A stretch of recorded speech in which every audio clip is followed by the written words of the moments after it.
Guys, welcome back to my channel. So இன்றைக்கி நம்ம another episode of cleaning தான் பார்க்க போகிறோம். பட் ரூம் கிடையாது, நம்ம டைனிங் டேபிளில் க்ளீன் பண்ண போகிறோம். வாங்க பார்க்கலாம். க்ளீன் பண்ணுறதுக்கு முன்னாடி எத்தனை பேர் பாட்டு வச்சு க்ளீன் பண்ணுன்னு சொல்லுங்கள். நானும் அப்படி தான்.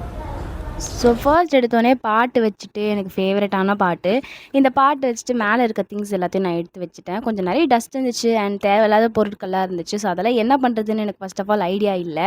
சரி, அதுக்கப்புறமா நம்ம கீழே எல்லாத்தையும் எடுத்து வச்சுட்டு அதுக்கப்புறம் எது வேணும் வேணாங்கிறது அதுக்கப்புறமா நம்ம முடிவு பண்ணிக்கலான்ட்டு நான் ஃபர்ஸ்ட் எல்லா பொருளையும் எடுத்து வச்சிட்டேன். அதுக்கப்புறம் மேலே இருக்கும் போதே அது நிறைய குப்பைலாம் இருந்துச்சு. ஸோ அதெல்லாம் எடுத்து கீழே இந்த பையில் வந்து ஒரு ஜிப் பவுச் இருந்துச்சு, அதில் போட்டுடலான்ட்டு அதையும் எடுத்து வச்சுட்டேன். ஸோ நிறைய தேவையில்லாத பொருள், ரப்பர் பேண்டு, எண்ணெய் பாட்டில், இந்த மாதிரி நிறைய இருந்துச்சு. ஸோ அதெல்லாம் எடுத்து ஓரமாக வச்சுட்டேன். அதுக்கப்புறம் மேலே குப்பை கம்மியாயிடுச்சு. அதுக்கப்புறம் தேவையில்லாத ஆயில்மெண்ட்லாம் நிறைய இருந்துச்சு. ஸோ அதெல்லாம் என்ன பண்ணணும், எது வேணும் எது வேணாம், எக்ஸ்பிரியாக இருக்கா இல்லை டேட் இருக்காங்கிறதெல்லாம் பார்த்துட்டு ஓரமாக எடுத்து வச்சிட்டேன். அதுக்கப்புறம் ஒரு வழியாக டேபிள் நல்லா க்ளீன் ஆகிடுச்சு. ஸோ லாட் ஆஃப் முடி இருந்துச்சு, ரியாவோட முடி தான்.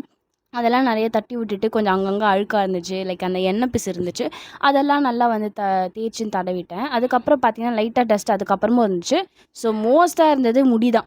ஸோ அதெல்லாம் தட்டி விட்டுட்டு அதுக்கப்புறமா மெடிசன்லாம் ஒரு ட்ரேயில் எடுத்து வச்சுட்டு, ரியாவுக்கு தான் நிறைய மெடிசன் இருந்துச்சு, இயர் ஆயில்மெண்ட் அது இது நிறைய இருந்துச்சு.